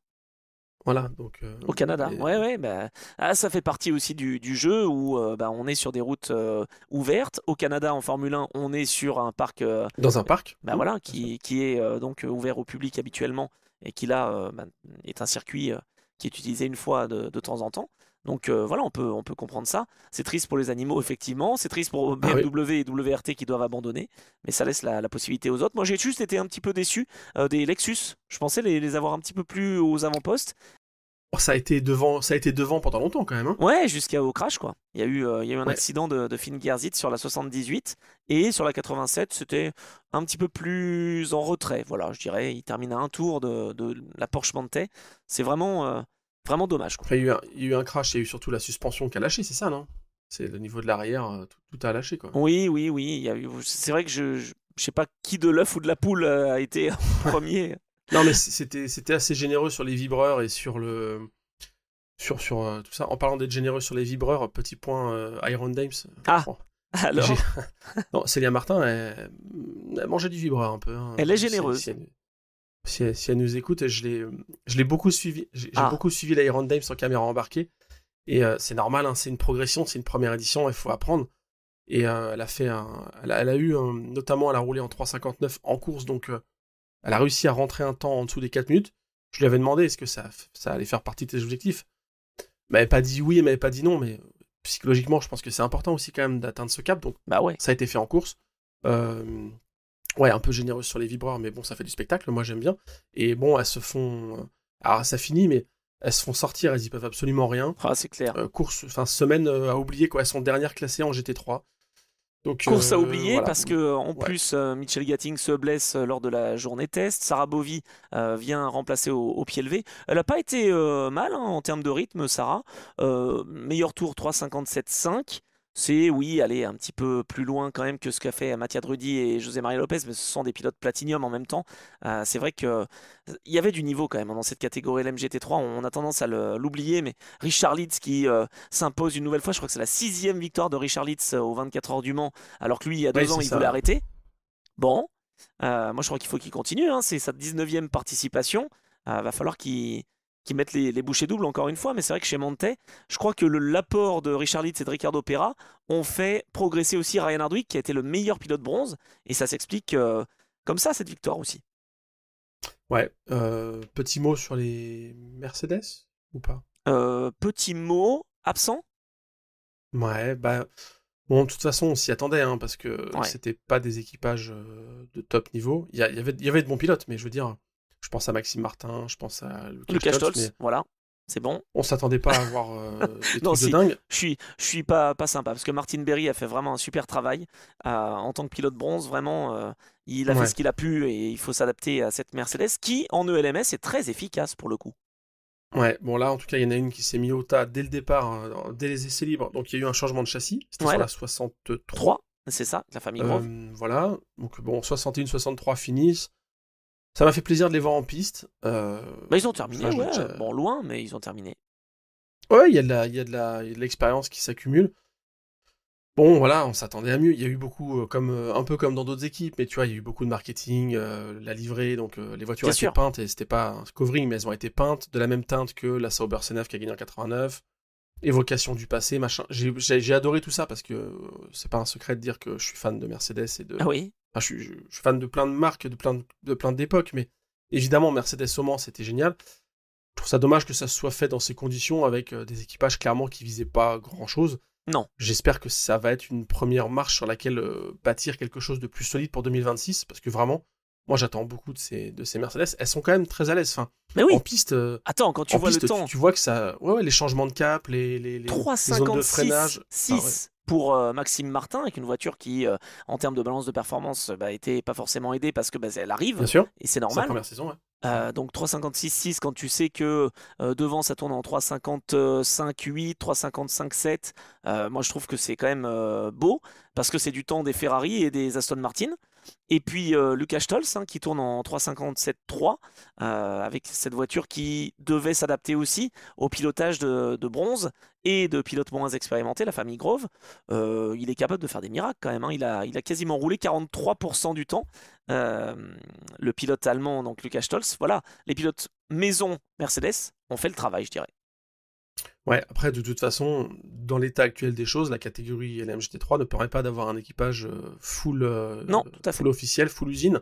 C'est le jeu. Donc tu pourras pas avoir Stolz, Maxime Martin, plus, je sais pas lequel, tu en rajoutes un autre. Non, non. Et tu peux pas avoir ça. Donc il y aura toujours cette gestion du bronze.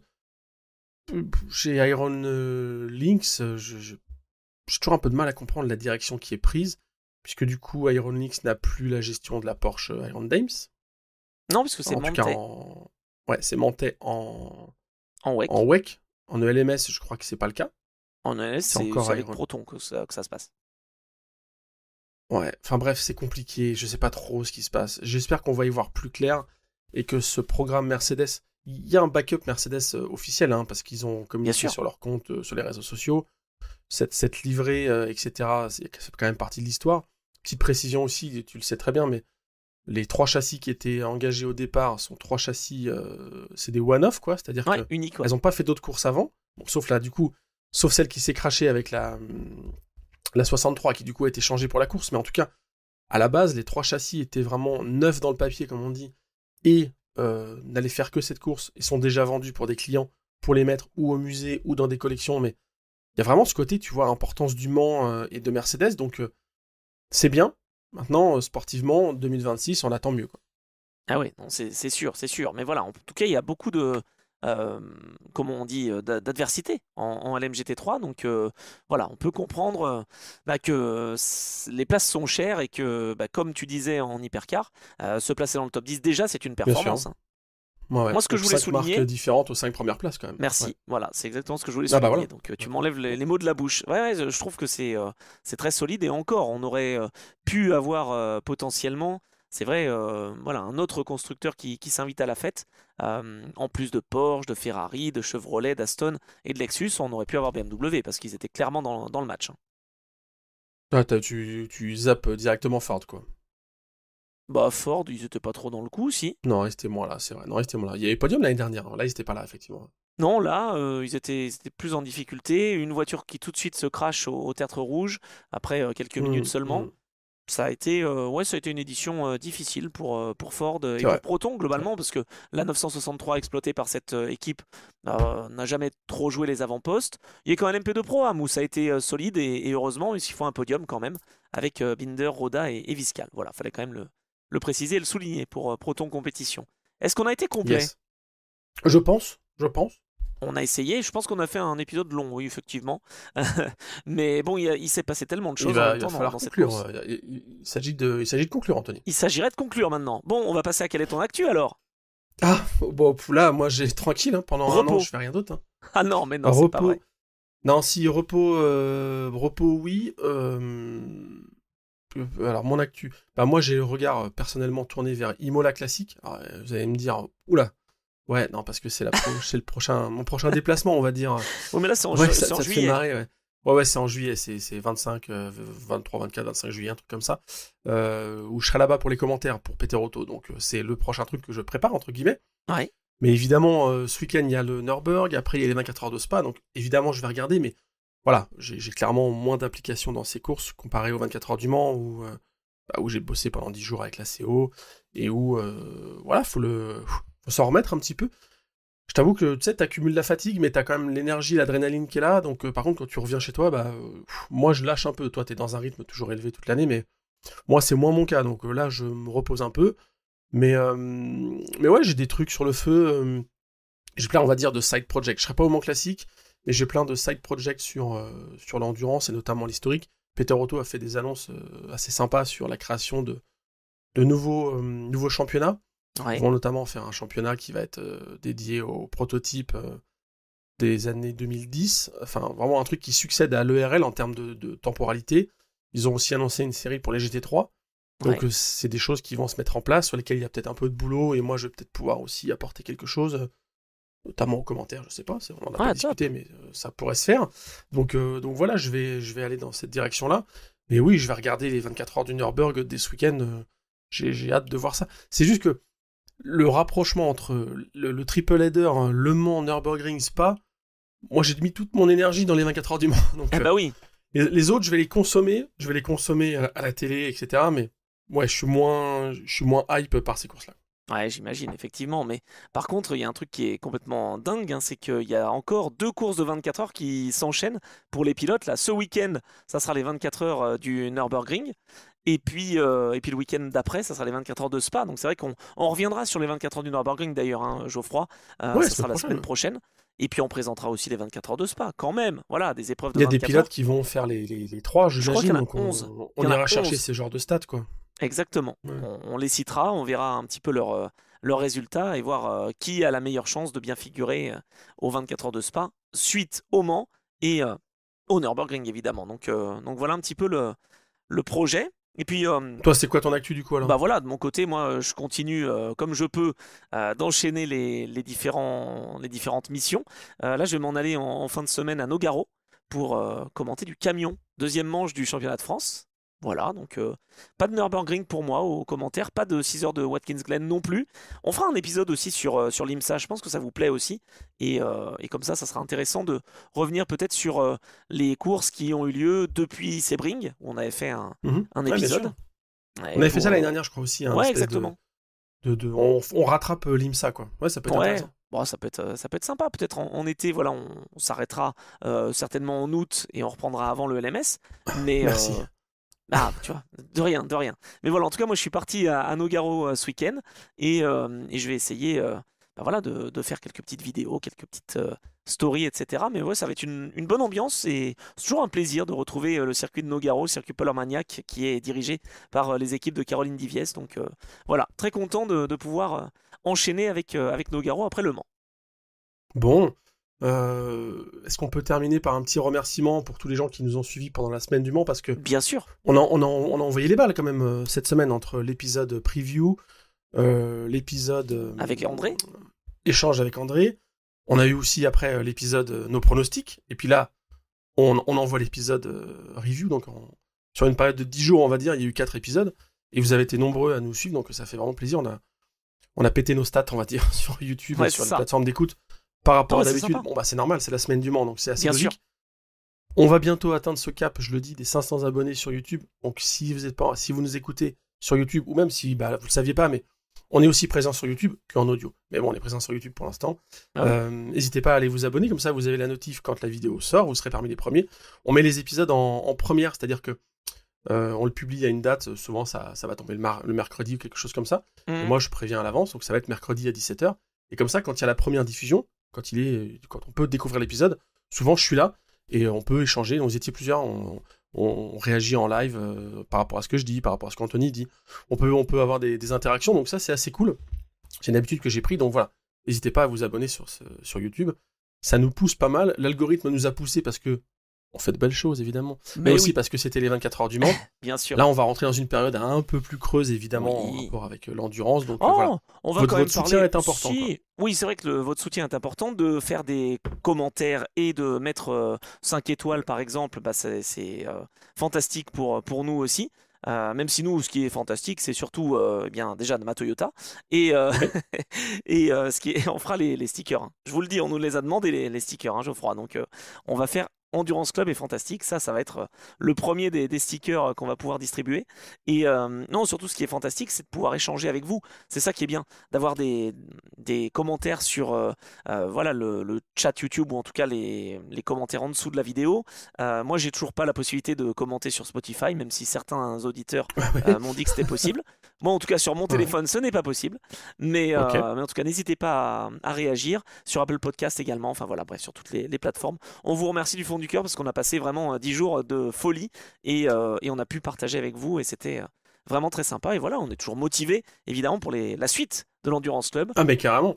Moi Bah j'ai oui, pas de moi j'ai pas de blues. Il y a plusieurs personnes qui m'ont dit ouais t'es dans la dépression post 24 heures. Ah, moi j'ai jamais ça. Hein. Moi j'étais hyper content d'être au Mans et je suis hyper content d'être rentré que ça soit terminé aussi.